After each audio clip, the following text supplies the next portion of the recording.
But the first impression people get about your profile is right there. That picture, that's why I say to zoom in. Your name, luckily you cut it off with the S there, but hopefully people know how to find you. That's the only concern I have with not showing a last name.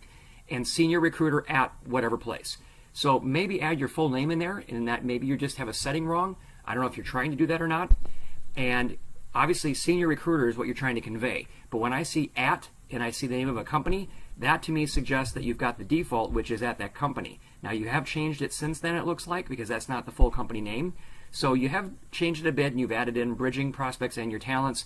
That's great. You've got a little bit of a tagline there. So you start off with your actual talent, what you do, the senior recruiter. You mention where you do it, the company. I don't know if you need to do that, but then you say a tagline, and I like it. You've got a lot of good content here in your headline. Just be cognizant right there. That may be all you get. And you, the recruiter, that's what you are possibly seeing, as you know, when you're looking at candidates. So as the recruiter, what would help you pop? You start off in your about section right there where that's all you may see.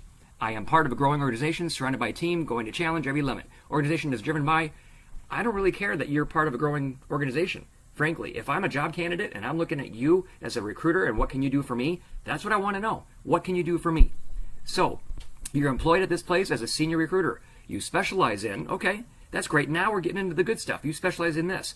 Everyone we hire becomes a part of the team. Okay, now, it's kind of cool. Okay, this would be a good reason why I should do it. That's the difference we make here. So really, all of this, when I look at it, Bhavishnu, it sounds to me like it's you describing the company. I'd rather know how you can really help. How you, in particular, can help me, let's say, find a job.